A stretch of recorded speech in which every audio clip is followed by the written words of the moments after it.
Good afternoon, everyone, and welcome to episode 8 of the Die, Laugh, Love podcast. You can find episodes 1 through 7 available on my website at joshsimons.com. Now, every time I sit with somebody, whether it's in a group, whether it's one-on-one, I always ask folks to do a couple of things for me. Walk into time with me with low expectations. Low expectations.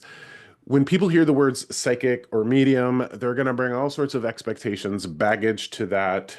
And this is especially poignant today because I'm going to be talking about things that I believe everybody is going to bring some sort of expectation to.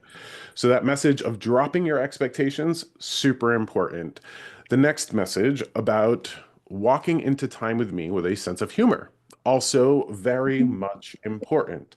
I am a big believer in what I call vitamin joy. You probably have heard me talk about it before. Vitamin joy, to actively pursue joyful activities, circumstances, movies, concerts, anything that brings you joy in compensation to the inevitable turmoil that we all will deal with on planet Earth. Today's episode, our session today, is not going to be like the other episodes that you have seen up to this point. Up to this point, I would have offered these galleries and channeled people's beloved dead, the spirits of loved ones who are with us all, coming through with advice and guidance. Back on episode 6, I would have shared some personal history for myself, for my journey with spirits people would refer to as a fairy. And I think that's important because when I shared that episode, I asked everybody to kind of drop their expectations, walk into it with an open mind. And that's what our time together is going to be today. Something that I think is going to challenge perhaps some people's belief systems. And I also want to take the time here to remind everybody that I'm nobody's authority, that what I'm talking about today here, especially today, are beliefs. They're not facts, they're beliefs. They're beliefs based on my experiences and the things that I've gone through. But I would never want to present my beliefs as fact. And how I determine the difference between the two is, a fact is like water freezes at 32 degrees Fahrenheit, 0 degrees Celsius. That's a fact. You can prove that with science. Reincarnation, for example, is a belief. Until you can prove that we are reincarnating from one life to the next, well, that can't be a fact. That is a belief. So I want to share with you today some beliefs that I have come to pick up along the way. And then we might establish a little bit of evidence in terms of what those beliefs look like. Okay. I think that the best way for me to kick off this session, and I've been knowing that I'm going to do this session in this particular way since last week, so I've kind of had a week to prepare. I'm going to start off with a little bit of a story. And this is an experience that I've had that has demonstrated to me something that borders, in that weird place between belief and fact. So, about 4 years ago, I was having a session with a client on Zoom like this. That client was in the state of California. Okay. That client, I'm going ahead and muting people here because I can hear people in the background. That client, she was in a place of suffering. Generally speaking, people don't come to me when they're in a place of happiness or peace. Some people come out of curiosity, but most people are in a place of conflict or imbalance. As I was sitting with this client, she was giving me the energy of somebody who was very much a skeptic, very much a type A personality, very analytical, very rational. And she was sitting with me based on a recommendation that she had received with a friend. The person that I was sitting with was a first generation Pakistani American. Her parents were from Pakistan. They were Muslim. Now, I'm going to be talking about some religious stuff and some spiritual stuff, and I want everybody to know that I'm very universalist about my approach, and I will get into that in a little bit. Her mother in spirit was coming through to me. And as she was coming through to me, I was talking to this woman and I was receiving her hands on fire. Her hands on fire. And she was a young woman at this time. And so I asked her, I said, you've got to be in your 20s. How could you have debilitating arthritis to this degree? And she says to me, it's not arthritis. She says, I'm in law school and I've worked so hard doing my work that I've debilitated my hands. This woman at 27 years old gave herself carpal tunnel, both hands. Her hands, she was waking up every morning, her hands were on fire. So I'm channeling her mother. Now, mind you, her mother was a Muslim in life, not a Muslim in spirit, but a Muslim in life. And the mother passes me through this information that I have to give to her daughter. And I say to her daughter, I go, okay, so I'm getting these instructions. I don't know what they mean, but we're going to figure it out and I'm going to give them to you verbatim how I'm receiving them. Her mother tells me to tell her daughter to light a candle to the angel people would know of as Michael. Light a candle, say a prayer, and the interesting message that the mother gave me in spirit was this. If Michael can't do this, he will find a spirit that can do this. And so I pass the message on, and this is what I say to her. I go, light a candle, say a prayer, go to bed. You really have nothing to lose other than lighting a candle. Now, remember, this very type A rational law student, when we had the session, I released her to the wild, was not expecting to hear back from her. She reaches out to me the next day via email, and the subject line in the email was wrist pain. And this is what she says to me. Here's a little bit of my grandmother's French, because this is what she wrote in her email. She goes, okay, I thought you were full of shit.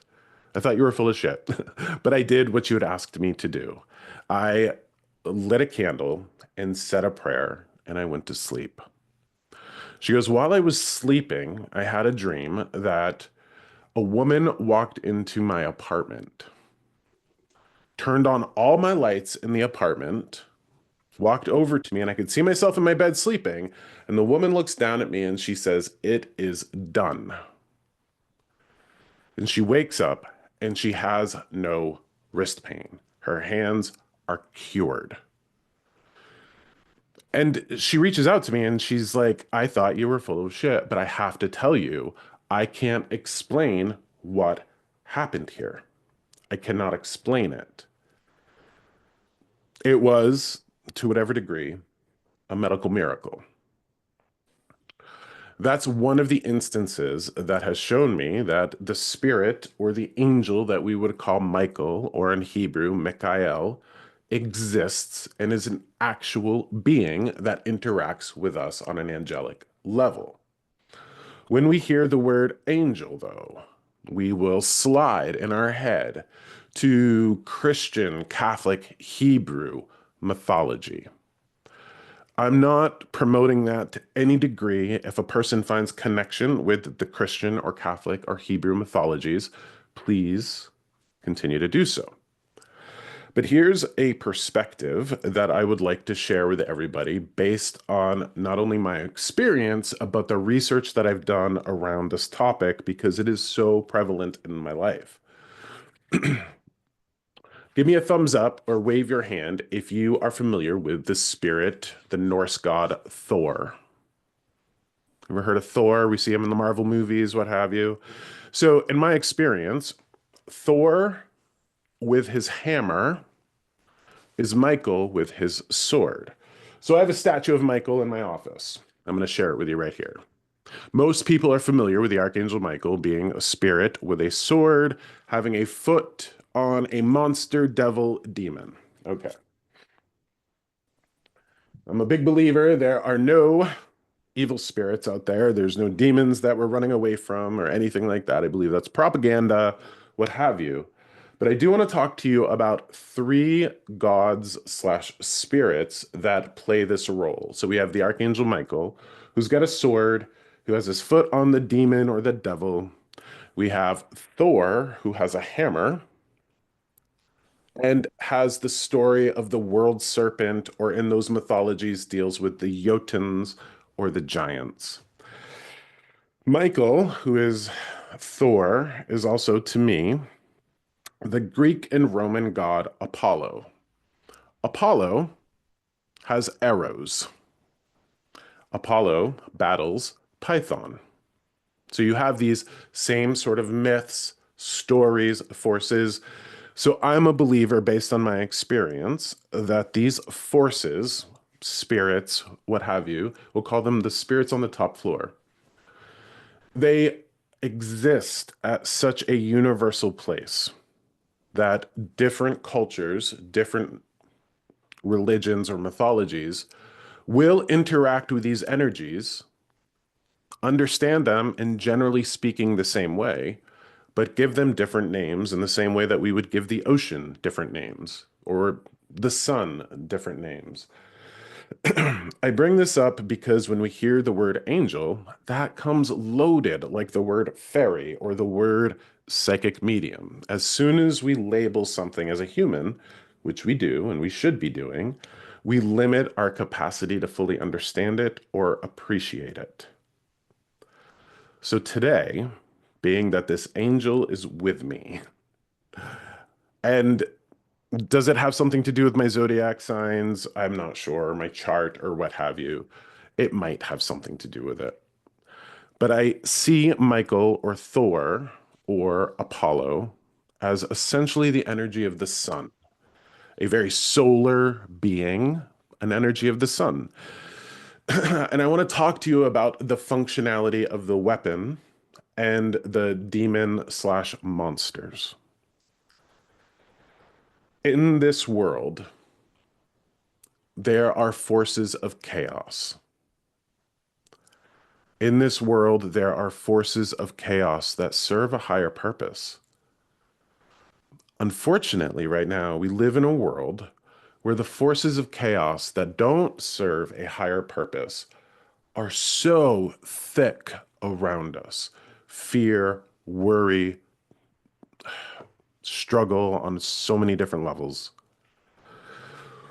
When we see this weapon, the arrow, the sword, the hammer, and we see these ideas of the serpent or the monster or the demon or the giant or anything to that effect, I believe that that represents the forces of chaos that don't serve a higher purpose and diminish our capacity to live a full, balanced, beautiful, colorful life. Anybody here carrying around anxiety? Anybody here walking around with trauma that's unprocessed and unhealed? Those are forces of chaos that perhaps they've served a purpose in the past, but they no longer do. I look at the law students, carpal tunnel, as an instance of a force of chaos, a disease that does not serve a higher purpose. And this is where we can kind of look at the intelligence that animates our universe, the angelic energies, what have you. They operate on an intelligence that is far greater than ours. They simply do. When it comes to somebody in this world doing what they can to diminish pain and to diminish chaos, they have become a sword of Michael or a hammer of Thor or an arrow of Apollo. Interesting fact, Thor is associated with lightning, the strike of lightning, boom, coming down from the heavens and hitting the earth. Why would lightning be associated with the sun? So this is just, I'm getting you to think about this stuff in terms of looking at life through the lens of our ancestors. So you'd have a ball of fire in the sky, and knowing what that is from a scientific place helps us absolutely. However, when we didn't know what that ball of fire in the sky was, or what lightning was, now you have fire literally dropping from the sky, lightning dropping from the sky.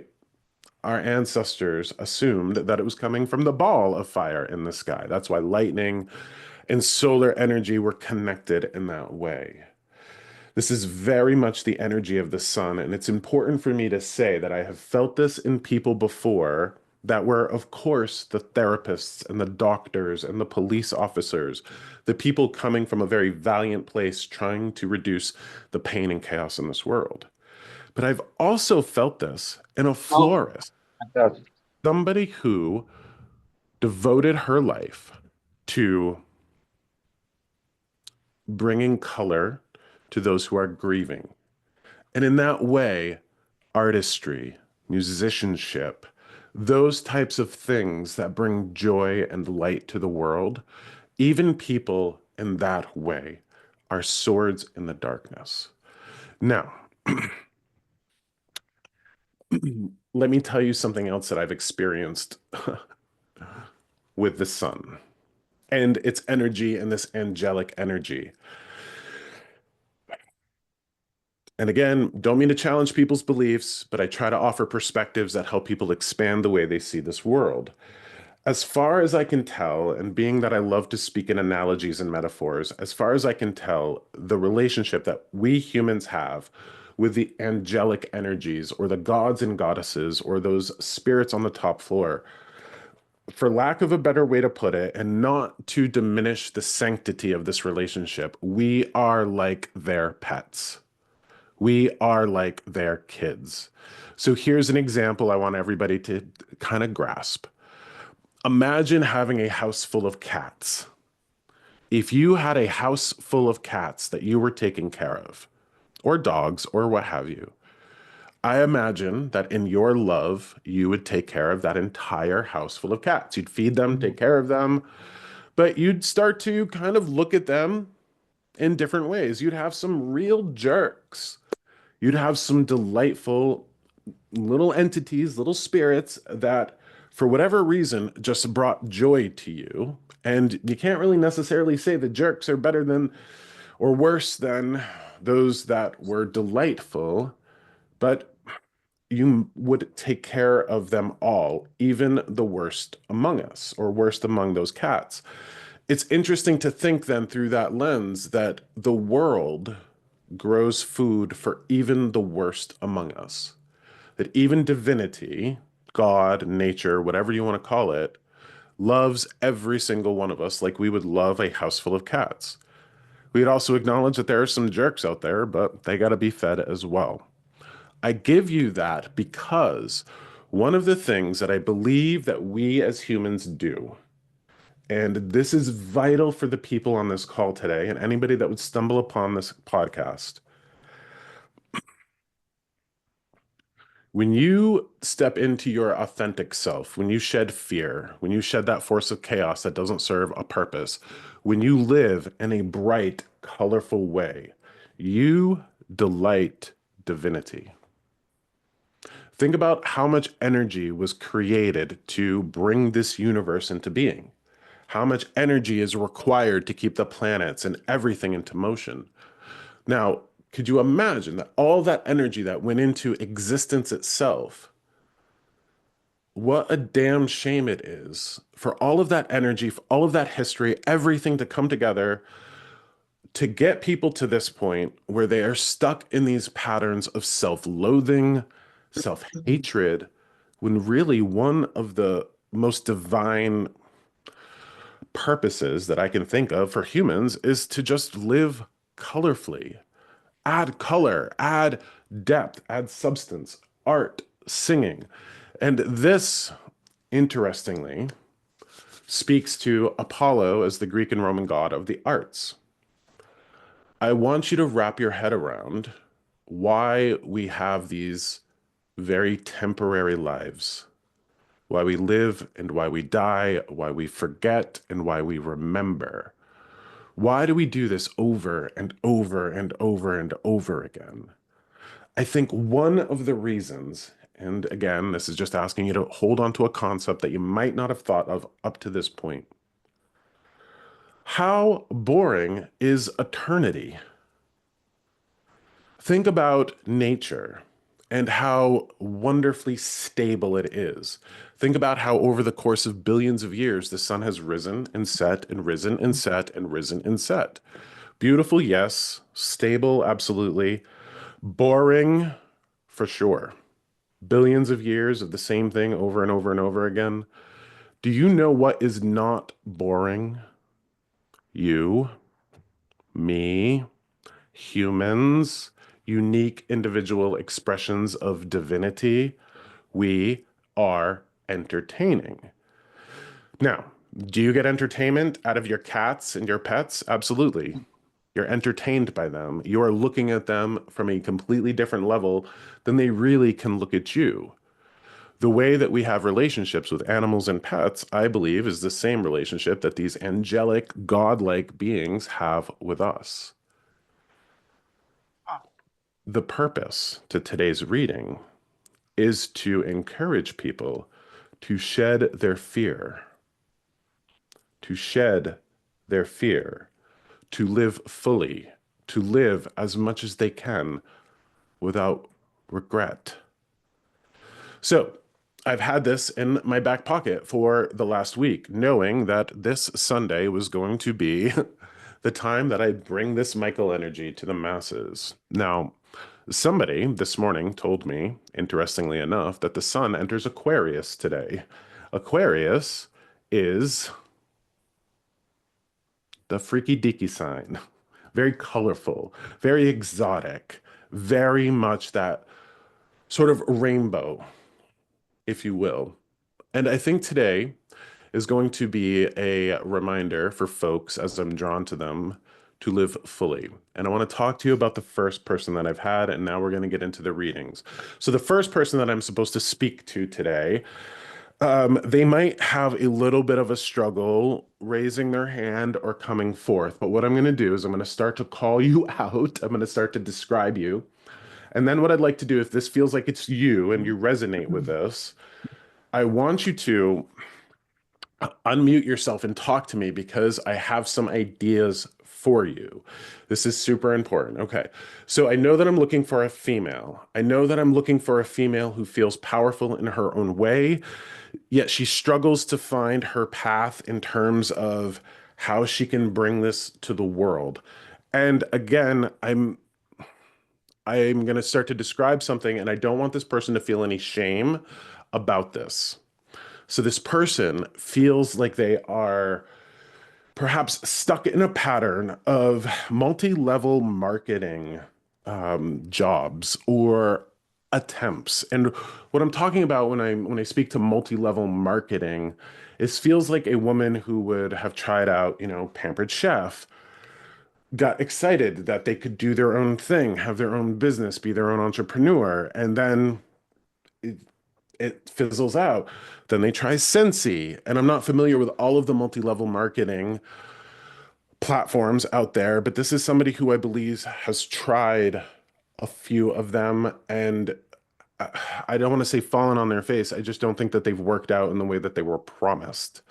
So I'm talking to somebody here who would have multi-level marketing things, Sensi, Pampered Chef, things to that nature. They would have a sense of leadership, managerial skills, entrepreneurial skills.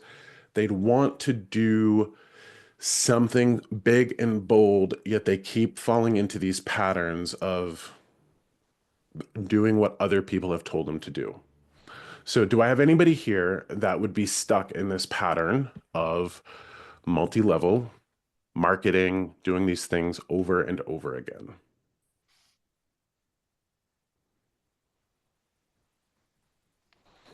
If you feel called to that, I want you to unmute yourself.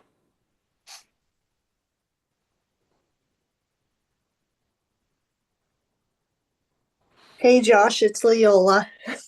Hi. Hi. I'm not sure if it's me or not, but I've been in multi-level marketings before. Okay. So I love that. Did you find that this might be you? And I know that what I was just speaking to, I'm holding a little bit back from this because I want to make sure I get the right person. Mm-hmm. So, Leola, I'm not sure if this is you or not, but Okay. But I'm gonna ask you one question to determine if it is you. Do okay, you like kids? I have kids. Not exactly the question that I was asking. Do you like kids? Uh, I don't have a lot to do with kids. I mean, I love people. Okay. Have you found I'm seeing three kind of somersaults, almost like tried it once, didn't work out, tried it another time, didn't work out, Hmm. tried it another time, didn't work out. Have you tried at least three of these, Leola? I have. Okay. Can I ask you this one? Okay. Let me speak to you, Leola, in terms of this. Again, would you would you say that you have a leader on the inside of you that keeps trying to express itself? Like a business owner, manager, boss type energy that keeps trying to express itself.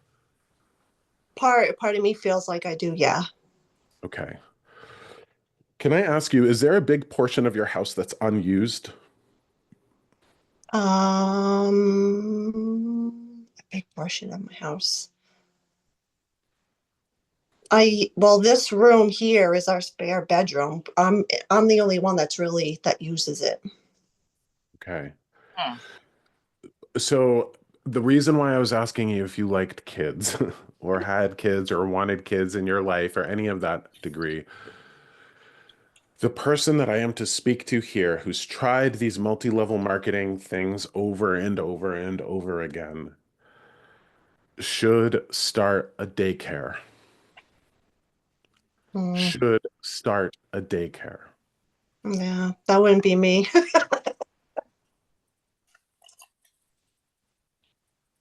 Hmm. But I have done marketing. You said Scentsy, so I'm doing Scentsy now. I've done a nail thing. I've done paparazzi, Scentsy. Okay. Hmm. I think this might be you, Leola. So Okay. I'm gonna drop this on your lap and I'm gonna let you sit Okay. with it. I'm gonna let it percolate, okay? I'm gonna Okay. let it percolate. Okay. When childcare, super important for the world, I Hmm. believe that you could do something to this degree. I'm literally supposed to talk to somebody who has Hmm. done multi-level marketing, and it's interesting because I keep hearing the word scheme and then it's taken away from me. Like we kind of also always hear like multi-level marketing scheme. Like that's being taken away from me because I don't particularly see them as schemes. There is something that you're trying to do in terms of expressing yourself, and it feels like I'm not sure that you would necessarily need to be the person that's babying or babysitting the kids or watching the kids during the day. You could manage it from a managerial place. Hmm. Here's something for you to consider. I want you to consider if there is a need for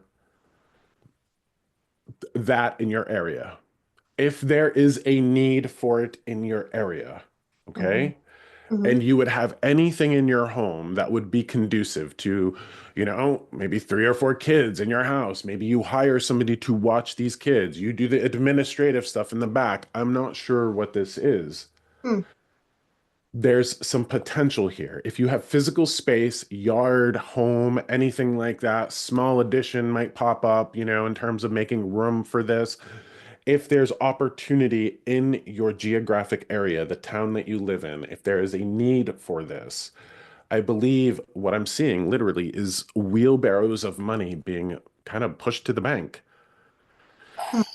There's a sense of independence here. There's a sense of getting people on board, leading a team, and Hmm. providing a service. Now, I want to talk to you about both of these things. And if this doesn't resonate with you, perhaps it's for somebody who's going to listen to this later. Perhaps it's for somebody who's not raising their hand and wanting to admit to trying out the multi-level marketing things over and over again.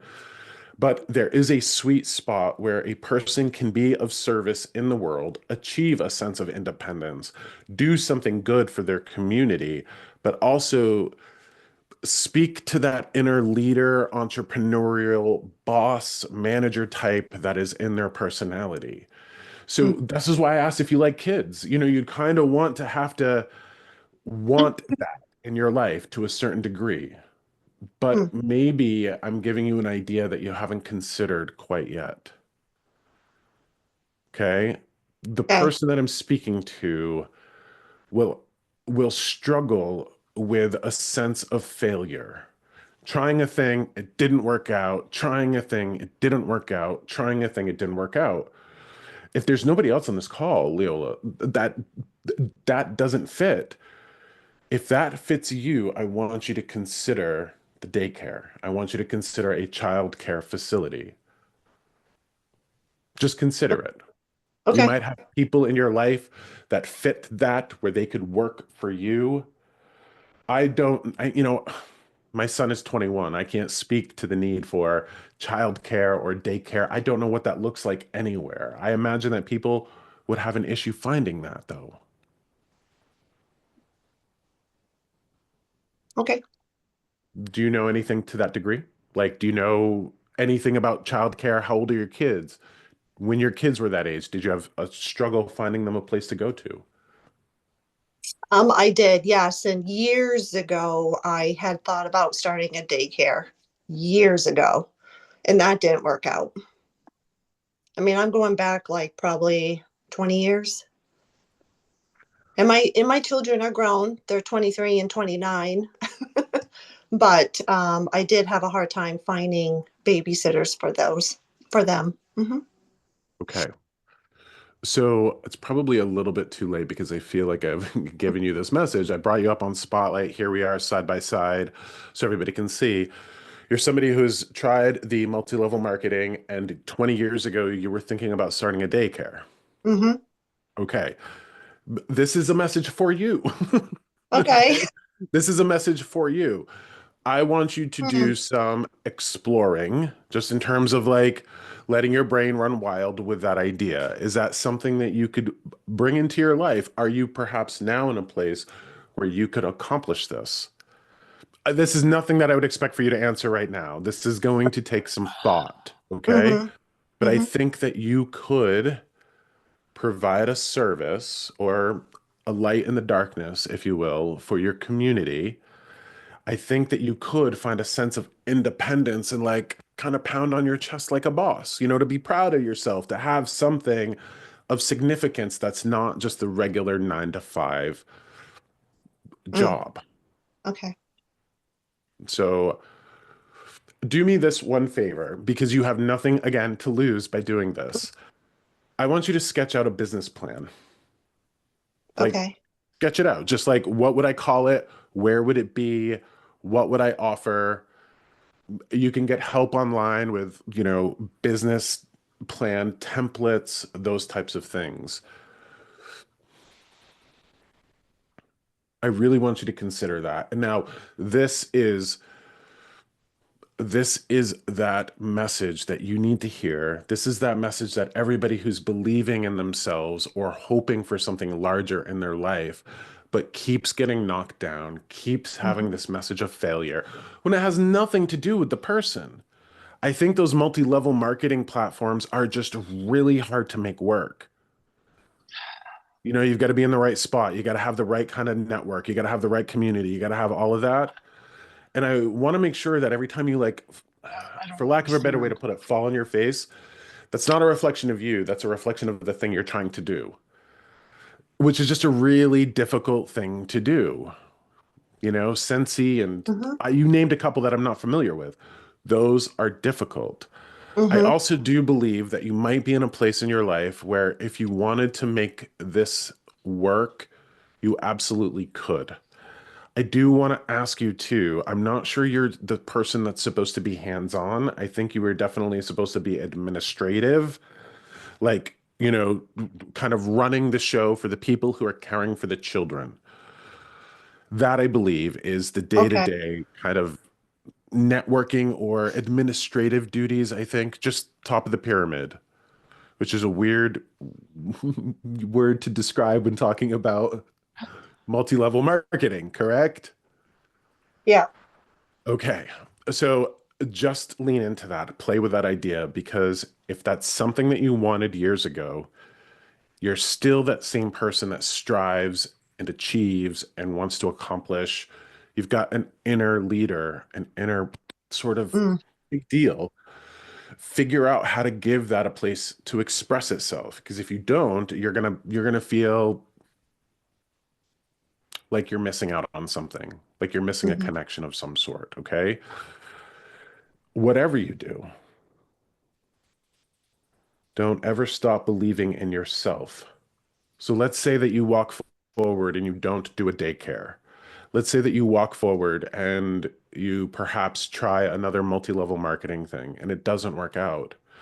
Make sure that you're not allowing the results of that experiment to become a direct reflection on your worth. Because if you try something and it doesn't work out, the analytical part of your brain could go, what am I doing wrong? Is it me? Do people not like me? When I think it's very easy to get caught up in that pattern when it has nothing to do with you. You just keep trying to do something that's very difficult to achieve. mhm, mhm.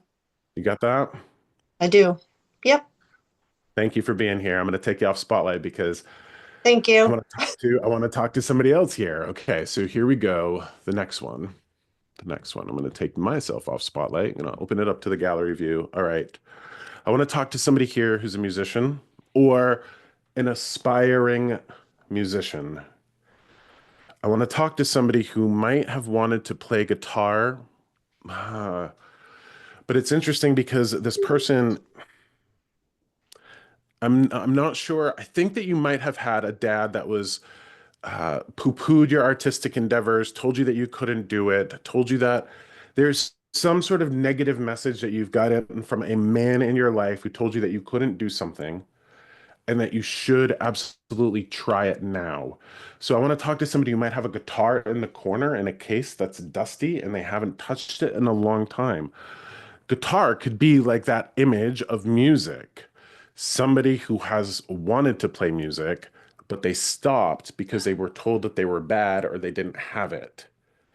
There's a musician here who needs their passion reignited because they're allowing somebody else's opinion to determine their path. And that's not what we're supposed to do here in life. So, is there somebody here who wanted to play music, doesn't play music, based on the feedback they would have gotten from a nasty man?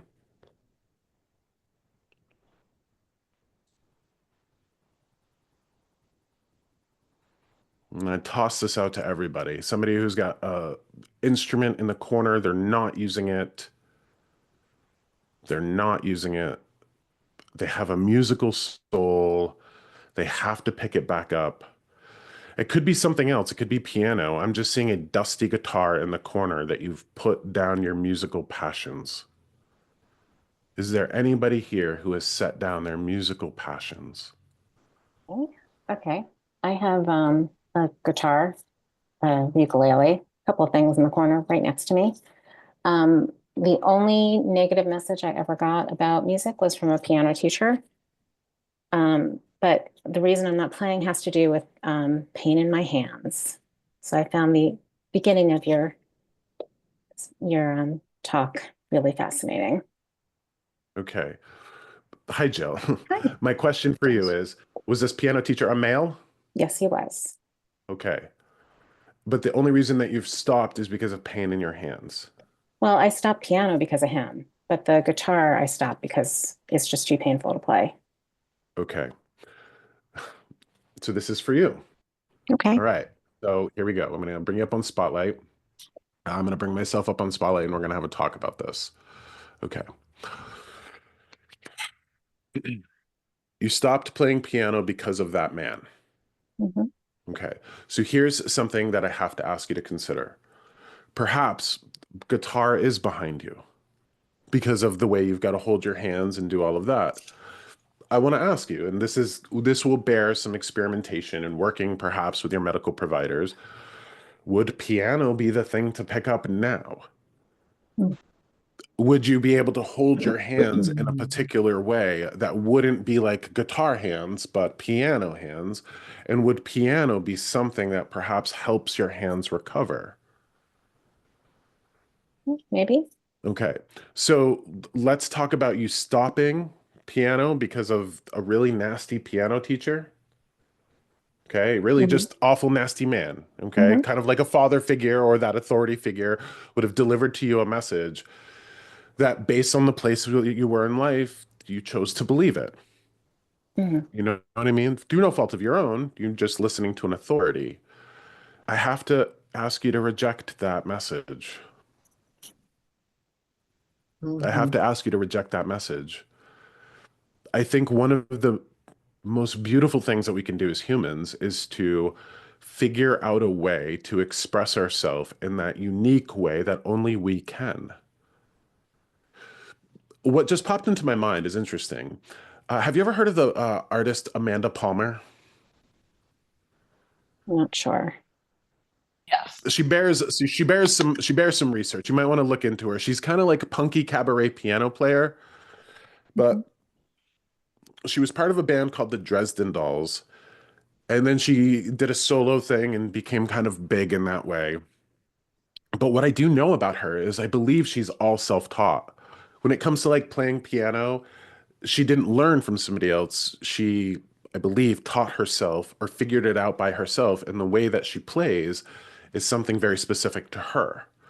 So there's something about encouraging you if you have a ukulele and guitars in the corners and they're dusty. And yet Mhm. there's also this need of having a musical soul and expressing it. I want you to figure out how to do that. Even if I've never played around with these, but even if you download like Rock Band or Garage Band for your phone or tablet, are you familiar with Mhm. those? Like the Yes, little I am. music studios that you can put on the Apple products? Is it something that you can do in terms of creating music that perhaps wouldn't hurt your hands, maybe give them a little bit of exercise? Okay, in terms of that. Uh, I have an interesting kind of directive for you. Do you love the song? I mean, who doesn't? But do you love the song Stand By Me? Yes. Mhm. Okay, that's popping into my head. I'm going to ask you to figure out how to craft a cover to it. Whether it's, through piano, whether it's something to that degree, I think that if you try to bring that version of that song out of you and into the world, I really think that that is a worthy endeavor to pursue. A worthy Okay. endeavor to pursue. It's also interesting to sit with the idea that humans, by the very nature of their being, are walking doorways to the world of spirit. That when we create something, when we clay or sculpt or draw or paint,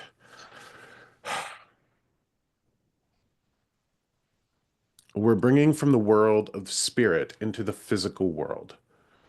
So we're creating something unseen and visible to the world. And I think perhaps you need to hear, Jill, that the world would be a better place with your music or Thanks. your creative Mhm. endeavors or whatever it is. Mhm. Now, can I ask you, would you believe that to be true for anybody else who would be in your position? Mhm. The world is a better place with your unique voice in it. Okay. Well, if that's true for everybody else around you, that's also true for you. That's also true for you. So I want you to consider that. Now, I also have a very peculiar message for you on top of this. Um, Were you ever a fan of Francis Ford Coppola's Dracula movie with Keanu Reeves and Winona Ryder? I don't think I saw that one, but I'd be a fan of Dracula in You're a general. fan of Dracula? Yeah. Okay. I want I mean, I want you to yeah. do your damn best to go watch something to that degree. If you didn't watch the one from the 90s, I want you to Okay. consider watching it, okay? And the reason being is that, again, this is a very peculiar message. The Dracula thing is coming out of nowhere for you. Oh. I know why that version. Okay, you're inspired. You're inspired by freaky love stories, Jill. I love that. I, I Okay. didn't know that. Okay. Well, think Yeah. about Dracula as a love story. It's a little Yeah. unconventional as a love story, all of that. Mhm. It's interesting for you to ingest something, somebody else's piece of art, find some sort of inspiration from it, and use that to express yours. So we're talking about inspiration, being inspired. And Mhm. weirdly, why do I have to recommend to you? Please look, please look up Annie Lennox's vampire record. Oh, I I didn't think know Annie she had Lennox made a one. vampire record. I'm not sure what that is, but Okay. there's a little bit of research here, and let's say research and development. Development in terms of how to reignite your muse and your musical passion. Okay. Because that's Mhm. super, super important, not only for you and your unique divine expression as being a human, but also for the world at large. So it's a win-win. You get to express yourself in that one way or a way that brings your soul to light, and the world becomes a better place for it. Also, can I ask you, you can read music? A little rusty, but yes. That's fascinating because I'm seeing like on a tablet, like sheet music going by. hmm So I'm going to encourage you to jump into this, please, because the There are, world, yeah. divinity, is a better place when we shed our fear or perhaps even heal our physical limitations. hmm Incredibly important for you to consider, okay? Also, the message that you would have gotten from that really nasty piano teacher, hmm I want you to interact with that in a way. I want you to interact with that in a way that you'd want other people to interact with it. So, okay, somebody just put into the chat that Yeah, I they see that. believe Annie Lennox wrote a song for that Francis Ford Coppola movie. So I think that Look at that. this is an exploration of that movie. It's an exploration of the soundtrack and the score. The soundtrack and score can be two different things. I want you to hmm just research it and see if that can be something that reignites your passion. But this is a message for everybody out there. Imagine, and this is where I want everybody to chime in here. What is a piece of art, music, movie, television, book, anything that you would have received from another human who created it that saved you? That saved you. So think about the pieces of art, music, media, movies, things that would have healed you and saved you. Now think about the people that would have created that. And if they didn't find a way to get past their fear, if they didn't find a way to get past their apprehension or their worry of how people would receive it. So I think, a recognition that every single artist, performer, creator is a warrior in their own right because they are constantly shunning fear. Or perhaps they're feeling fear and doing it anyway, which I think is what a warrior does, whether they're out on the battlefield or whether they're walking into a shift at the emergency room. They feel the fear and they believe in what they're doing so much that their belief and their passion outweighs that fear. Whatever your musical passion is, Jill, whether it's piano or guitar or ukulele or garage band or whatever it is, I want you to lean into it, but I also want you to explore in a very fearless, childlike way. So you perhaps can bring something to the world that helps people. Whether it's writing, whether it's music, whatever it is, that's a message I think everybody needs to hear.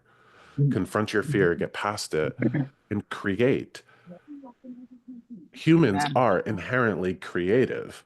And here's something that I would have you consider. What if a great deal of our collective anxiety comes from the fact that we're not creating?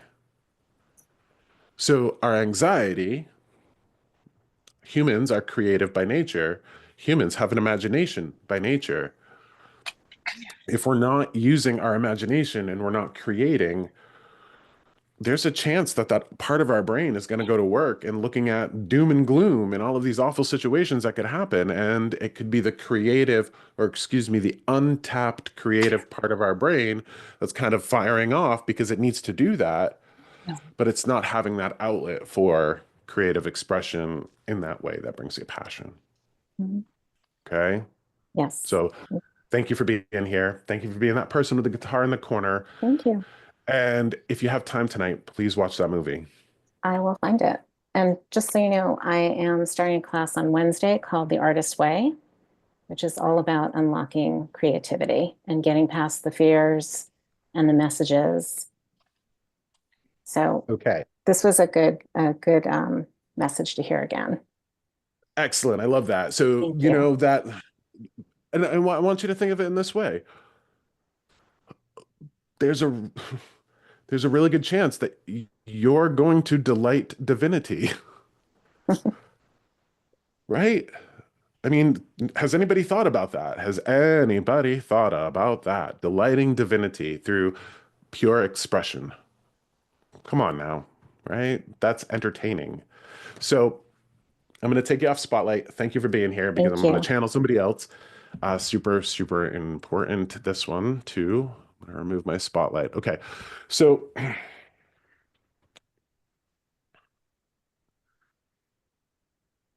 I want to talk to somebody who's had, uh, this is again, somebody who feels that they're kind of like floating along and they're not accomplishing much. They're trying to find their purpose. This feels like a younger woman, not somebody in the later half of their life, but somebody that's sort of in the younger place, maybe a young parent. I'm seeing somebody, and pardon me for this image, but this is how this is working for me. I'm seeing somebody hold a dead hamster. Um,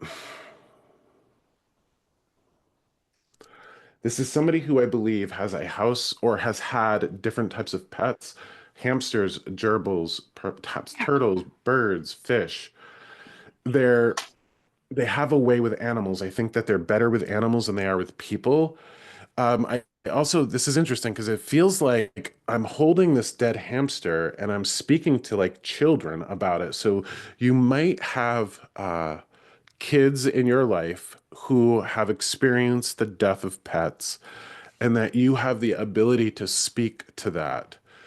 There's a gift inside of you in terms of animals, in terms of healing. This is interesting because this feels like I'm trying to talk to you about being a hospice worker for animals. So perhaps moving into a vet office. Talk to me about somebody. I'm seeing the full hamster cage. Talk to me. This is a very specific thing. Has anybody here held a dead rodent, gerbil, hamster, anything like that? Would have had kids in their life? Gift with animals, love animals, have kids in their life. Did Bonnie Um, leave? hi, Robin. Hi, how are you? Very well. Bonnie was on here, and I don't know if she's still on because she's got distractions at home, but she has kids and animals, and if there's animals, as they did in my life, they're gonna land in her house. Okay. Um, So I don't know if she's still on. I didn't see her. Come on. so I don't see a Bonnie here. Okay. Okay, I'm gonna talk to she this. was This on. might be for her. Can I ask you the scene of the gerbil, the hamster, Robin? Is this something that she would have held?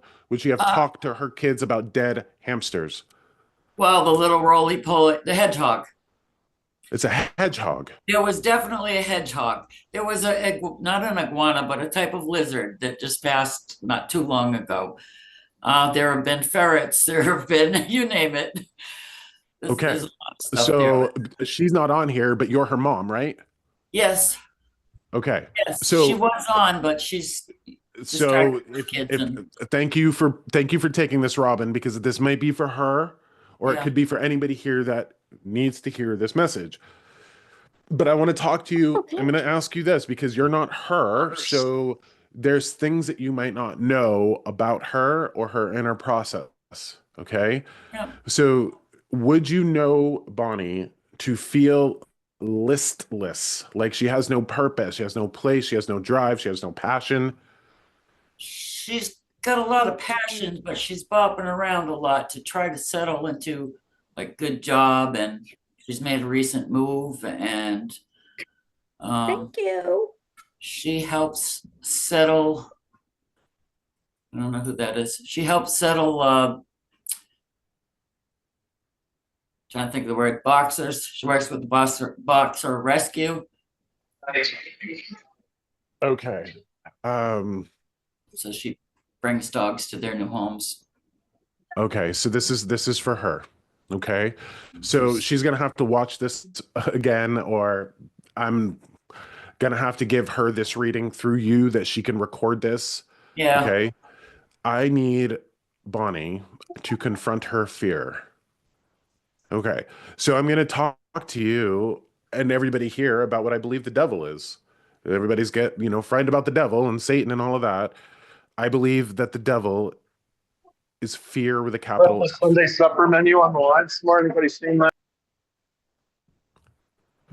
That. I believe the devil is fear with a capital F. Capital F. When we all have fear, you want to talk about the great adversary, everybody knows fear. Everybody confronts fear. Everybody can find themselves held back from fear. Bonnie, in her way, wherever she's at, has to confront her fear and has to lean into the thing that brings her passion. I don't know how this would work, and I need her to hear this. When I was talking about having a gift of explaining to people and being there when their loved one is passing, most often we would associate that with being a death doula or a hospice worker, somebody who works with the dead and the dying, somebody who has a passion and a gift for communication. I think that we're all familiar with the idea of hospice workers who would help guide the living through that pain. I want to encourage Bonnie in her own way to perhaps find a way to be a death doula for pets. I'm not sure how that would work to be part of a rescue, maybe to be part of a vet office, to become a vet technician. I'm not sure. But the She's person that I actually was just describing has a gift not only with animals, but a gift of holding, or excuse me, yes, holding space for those who are grieving and in pain. Can you she's say done this some about Bonnie? veterinary stuff, so she will probably watch you later if you're recording, so she can watch it later on. But yeah, she's done some veterinary stuff, and a lot of it was the vet himself wasn't the coolest guy. He was a little weird, a little too forward with his girls. So yeah, we're connected to veterinary stuff, and then always had all kinds of animals in our home, and I've done veterinary stuff too. So, and it was all not going to school to be a vet, getting in there, cleaning cages, giving fluids and feeding and caring and cleaning up the mess. So God bless you. good with that. Being a healer, being a healer. Now, Yeah. we could talk about, like I've talked about the sword of the darkness, fighting against forces of chaos, like disease. Teachers do this when they fight against ignorance. Musicians do this when they fight against silence, in that way. They're bringing creativity and light to the world. This message is very important because of the connection to our animals as family members and Mhm. connections to the this is a really strange thing because when I'm off of this episode, I have to go get a sick cat and bring it to the emergency vet. So Oh, that's where geez. I'm at Oh personally. no. What I'm looking forward to after this Oh, episode is honey. over is going to my house, picking up a sick cat and bringing it to the emergency vets. Ugh, not a I fun can trip. only imagine Bonnie being there in terms of holding space for others, in terms of holding space for their emotional processes. Bonnie needs to hear I this, that do. she has a gift in terms of all sorts of animals, a gift with animals. But I think that I'm talking about a part of her that she might not even be aware of, or a part of her that she's just not believing in. But I believe that she has a gift. I believe that she can help people heal. I believe that she can hold space for others. And if she can do that, so Aaron's chatting in, animal communication is a very real thing too. Maybe she has that ability. Maybe she's communicating with animals in that way of not even realizing it. We have a strange thing that we have a cat that passed a long time ago, and it seems to appear in dreams to both of us right around the same time. So there's a weird connection going on there. She was our best favorite cat. Oh. So it's just strange. I find it strange that we both connect at the same times a lot of times. That Well, I think that there. that speaks to the fact that our animals carry on as souls, Yeah, that they go to where we go when we die, and they're aware of us and our well-being. yeah. So when we step into that place of helping humans and helping animals, what are we doing really? We're just helping souls. We're helping souls that are experiencing pain. And I'm not sure if there's a greater joy to that than we could find. She's good, and So, she's good with the process like, of showing her son because she has a young child. So these animals, a lot of them are his or family animals.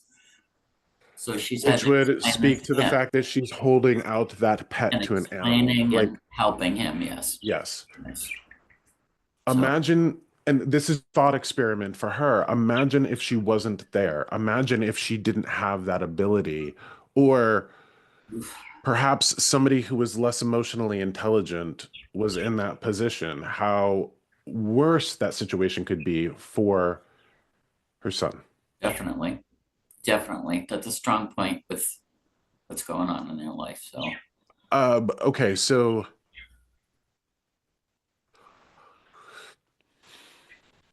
I would also ask that Bonnie be creative in her endeavors in terms of finding a way to make this work for her. This is what I'm seeing. I would love to be able to like put her right into a vet office and deal with like dying animals and people that are suffering and all of that. I'm not sure if that's a spot that she can slide right into.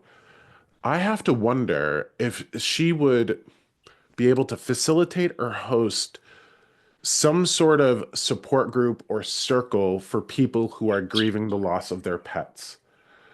I do know of support groups for people who are grieving the loss of their loved ones. That is a thing that happens all the time. Do we have support groups for people who have lost their pets? yeah, If I she's never. associated, if she's associated, not to interrupt you, but if she's associated with a rescue, a boxer rescue, you said, if she's associated with a rescue, there's already a potential network there for her healing. And I keep hearing, Robin, I keep hearing death doula, death doula, death doula. So a death doula or a doula in general is like a midwife, bringing babies into the world. That's a doula. A death doula is the opposite, helping people exit the world in that spiritual way.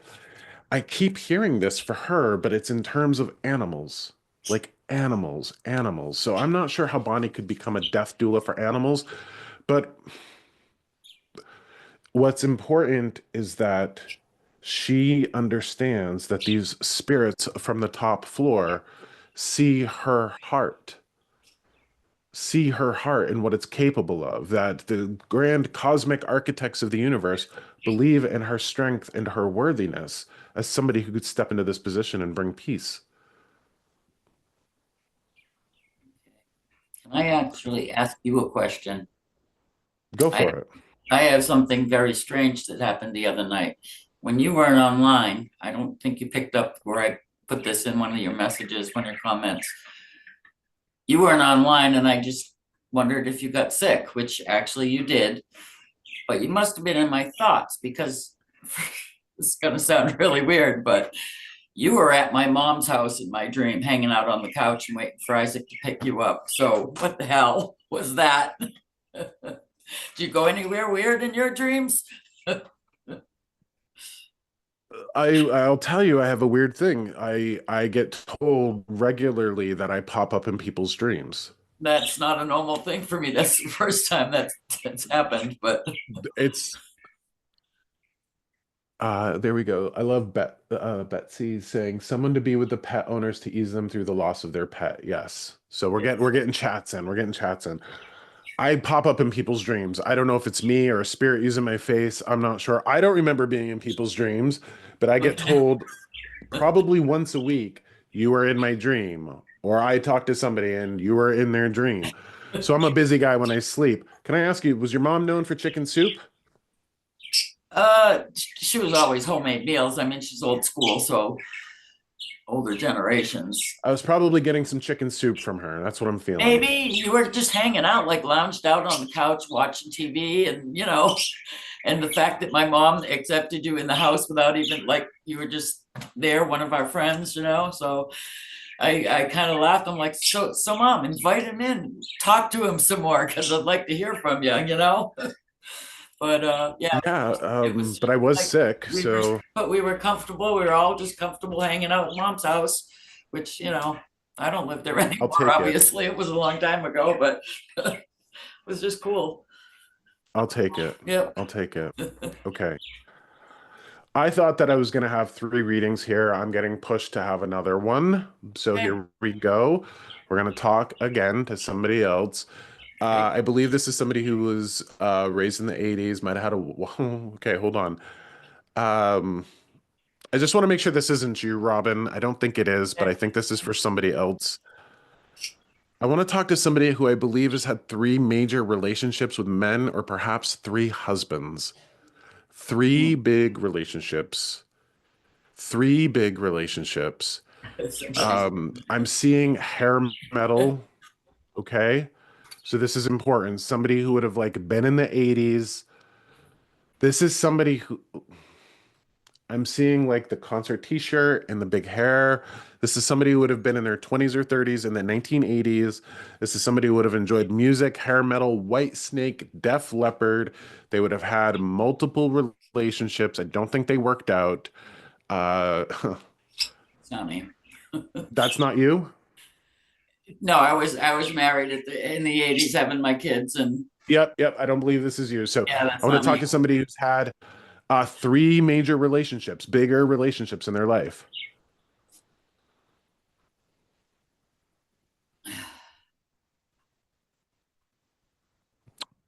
So I see somebody's struggling, I think, to unmute themselves. So here we go. Yeah. It's this. I can't see her name. V Petriano. There we go. Yeah. Hi, it looks like, yeah, you're waving. I'm not sure if this is for you. Can't. Can I ask you? I've There had we go. three, yes. Okay. Can I ask you, were you a bit of a Okay. rocker chick back in the day? I wasn't a rocker chick, but my husband certainly is. Did you have big 80s hair? Hmm, I don't think so. Yeah, But so I've this had isn't 3 for you. relationships. I've had 3. It's Okay, not so for me. this isn't for you. This is for somebody else. Okay, so we're gonna talk to somebody. Okay. Each of the Yep. relationships, the person would have struggled with like an alcohol, and then there would have been a something else, and then there would have been a something else. These people would have struggled. So I'm looking for somebody from the 1980s, somebody who I'm just gonna be very clear when I hear this, somebody who is sliding into being jaded and bitter. Not bitter. No. Mm-mm. So that's definitely not for you. Somebody who's kind of angry and sour and sad. Um, Definitely not having enough joy. definitely needs to lean into some live music. So, three failed relationships or major relationships. There is a message of needing to be young again here, to find that version of yourself that had a good time. I'm seeing a t-shirt being tied up in a knot. I have not seen this in forever. Like the t-shirt in the front being tied up in a knot. Who does that? Who did that? 70s, not 80s. Okay, so I'm gonna mute you, Robin, because you weren't a rocker chick. It looks like, is there can I'm gonna mispronounce this, a Met or is you with the blonde bangs? Yes, I see you. Are you trying to unmute yourself? Are you trying to talk?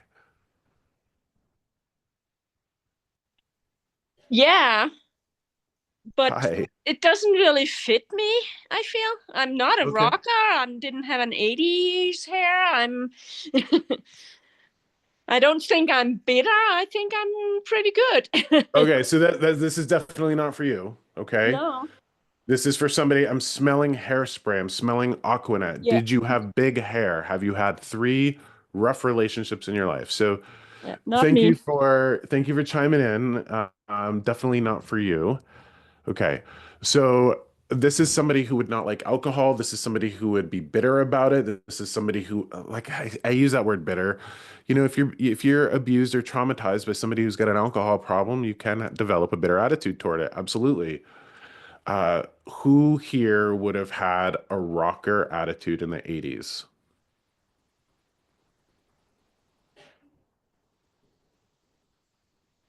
I don't So really think Jill, it's me, but I did manage rock bands in the late 80s, local rock bands in the late, and I definitely had three failed relationships, but I did not have big hair and tied up t-shirts. okay, so I might be circling back to you. Okay. Just if this doesn't fit anybody else, then this is going to be you. Three failed relationships. Okay. Can I Absolutely. ask you? And one was a drug addict, alcoholic. Okay. So there we go. And you would have had a connection. Now, remember, what I'm doing here is I'm translating symbols, signs and symbols, right? So I see the Hmm. big 80s hair, not to date myself, but I'm going to. I think my first concert was in like 1992 and it was Def Leppard. So, I Excellent was like band. 13 at that time. So there was just like, that was my first concert. So I'm seeing that era. I'm seeing the 80s hair band. I'm seeing three failed relationships. Can I ask you, Joe, um, this will take a certain level of self-awareness to explain or to speak to. Is there any part of you that's sliding into being bitter or jaded? Uh, yes, it's been, I mean, I'm trying not to be bitter and jaded, but I am once again trying to find a relationship with an available man after many years of relationships not working out. Okay. So apparently I wasn't done I prior guess when I not. was speaking to you. Okay. So I want to talk to you about going back in your mind to the time where Mhm, you managed those bands, the 80s hair bands, the rock bands, the local mhm, bands. Did you feel alive? mhm. It's a Okay. very happy time, Very happy except for the time, drama. I didn't like the drama. which probably is associated with youth. Yes. Okay. Yeah. How can you recapture that happiness? Now, I'm not sure if that's necessarily like going out to the bar and seeing live music. I'm not sure what that is for you now. This speaks to the need to remain forever childlike, Mhm, not childish, but childlike, mhm, having fun, exploring, vitamin joy. And if you're somebody who feels like you're sliding into jadedness or bitterness or any of that, that is a direct need, like a significant need that you need vitamin joy. Now, this speaks to everybody who would ever hear this that would have failed relationships. When we have a failed relationship, and we'll take the instance of the alcoholic and the drug addict. when we have relationships with people who struggle with those demons or forces of chaos that don't serve a higher purpose, when somebody values substances or drugs more than they value the people that they love, that can send a signal back to the people that they're supposed to love that they're not as important as the substance. Do you get that? And then that can send a negative message back to us. Just like the piano teacher who didn't give you that sense of approval would have created this schematic or mechanic or the way that your consciousness is perceiving the world. So, I mean, this is psychological imprinting. So, the piano teacher, in the same way as the failed relationship based on drugs or alcohol, as awful as those scenarios are, we must not allow those experiences to dictate our worth. In the same way that you would never want anybody else walking that path to feel those things. If I had a bad piano teacher that hammered on me, you wouldn't want me to be deflated or to give up on that passion. I know that you would tell me, screw that person, right? Screw them. Who are they? They aren't my authority. They're just somebody who doesn't know how to communicate. So I think this is vital for you and anybody else that would be listening to this. Don't allow the treatment of others to dictate your self-worth. We can't. If we're mistreated by parents, if we're mistreated by lovers, if our kids abandon us, we cannot allow those things to turn into a reflection of our own inherent self-worth, especially when those patterns can form, for lack of a better way to put it, a callus upon us. So you have crappy piano teacher, you have a crappy lover, you know what I mean? Those experiences can create this callus through which you see the world. And I think that it's important to dissolve that callus, to not allow that callus to dictate our worth, dictate our path, and dictate our passions. So incredibly important. So can I ask, Joe, when's the last time you've seen live music? Oh, actually, in December. So I'm a big fan of live music, and I do try to go out and see it whenever I can. Okay. You're not a fan of the band Kansas, are you? I remember them from from the 70s. Okay. There was one Kansas song I knew how to play on guitar. Okay, so this is peculiar. All right. I was seeing a mandolin. I don't know if the band Kansas has a mandolin or a ukulele or something to that degree. Okay. What I'm watching you do is you're a fan of music, you're a fan of live music. Okay. It's probably not conducive to go to live music every night. You know what I mean? It takes energy, yada, yada, yada. But what can you do by getting live music in via YouTube? I'm watching you watch YouTube. I'm watching you like watch Kansas from 1977 live. You know what I mean? Those sorts of things. How could that's oddly specific. Kansas, 1977 live performances. I have no idea what that is, but if you knew how to play a Kansas song on guitar, I want you to consider looking that up, maybe putting that over to piano in some way. I mean, I don't read music, but there's got to be some way to take the guitar stuff and turn it into piano stuff, right? Yeah, Okay. I'll check it out. What that speaks of is that you need to consider dialing up the amount of joy that you're getting. So we'll have these experiences. Some people have never gotten yelled at by a piano teacher. Some people have never had to deal with alcohol and drugs in relationships. Those things are incredibly impactive on our life. This is what I want you to consider. When you have experiences like that, perhaps in the future, or just to make up for the ones in the past, to compensate with an incredible amount of joy. Whatever that is to you, though, is that watching live Kansas music from 1977? It might be. It might be. Weirdly, I love this, Leola. My husband and I jam out in our living room to music on YouTube. He's a drummer. Perfect. I love it. Okay. Right. So you're getting that joy, Leola. Those are those things that we should be doing. Interestingly, and because of just the things that are popping into my head, Jill, do you have a connection to Pee Wee Herman? Uh, I don't think so. Like you ever I watch mean, Pee-wee's Big Adventure or Paul Rubin or something like I that? mean, He's I know who he is. Absolutely. I wasn't a huge fan, but I'm very familiar with him. so I associate him with the 80s, 80s, 90s, Pee-wee's Playhouse, all of that. Mhm. I challenge you, Jill, to be outlandish. Okay.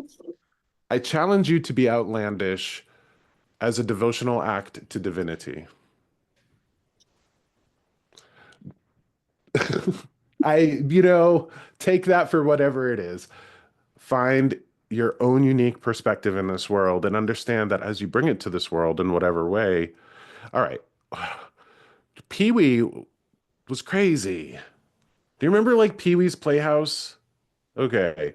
Wild, colorful, outlandish, crazy, loud, brash, all of those things.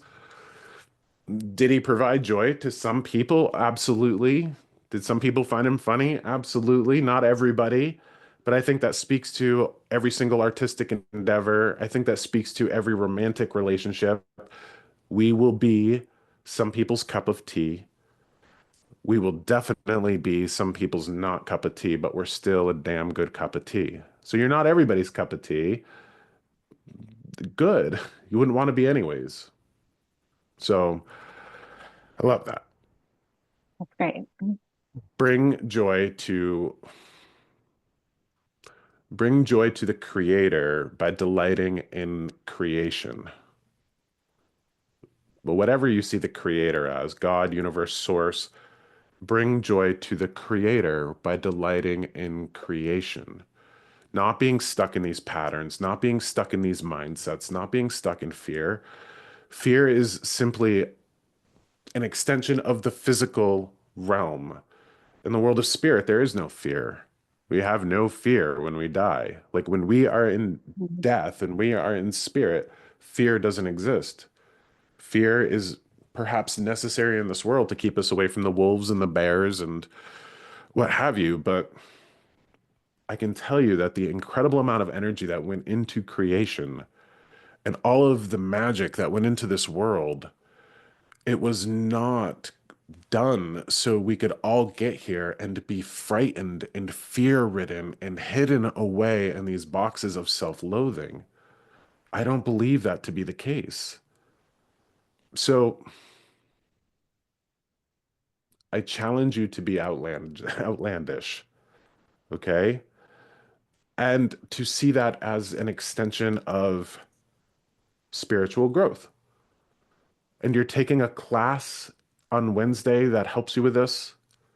Yep, it's a 12-week class that helps with exactly this kind of thing, whether it's art, music, writing. It's a it's called The Artist's Way. It's been around for maybe 30 years. Okay. Julia Cameron, I believe, is the woman that developed it. Is it online? It'll be in person, which I'm really grateful for. It's in person. Okay. I Yeah. was going to say perhaps people here could participate in that in whatever way. Oh, if you just Google The Artist's Way, Julia Cameron, I think it's Cameron, there's probably classes all over this country. They used to, when Okay. she used to do weekend retreats, but now she's sort of certified other people to do the teaching. There's a book you can get, but it is all about what you're talking about, Josh. It's this letting go of these messages that we've gotten and finding the creative part of ourselves, whatever that is. Okay. I want you to take everything that you learn in that class and I want you to layer it on top of your romantic adventures. Mm. Mhm. Those messages that we hear, that we don't believe, that we're like, really taking to heart. It's interesting for you to just ponder how your really crappy piano teacher and your really shitty ex fill the same space. Mm. Yeah. Just ponder that.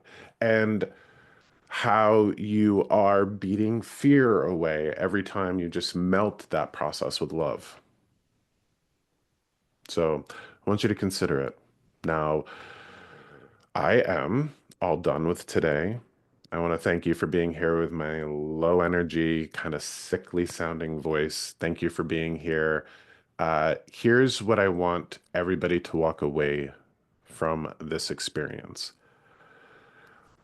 There, there are some nasty people in this world that will step into this arena of doing what I do. For instance, we'll take the Pakistani American law student that I was talking about in the very beginning of this. There are people who would have picked up on that, perceived it, and proceeded to sell that woman a $500 spell. I have personally seen these things happen where people are told by spiritual practitioners that they have curses, that they have this, and they have to go through these big processes or rituals or spells to dismantle it. It's a bunch of predatory horseshit. There's my grandmother coming through. Now, with that being said, it does not hurt to light a tea light and to say a prayer. And I think one of the most important parts of prayer is to ask for help with dismantling the inner parts of us that are holding us back.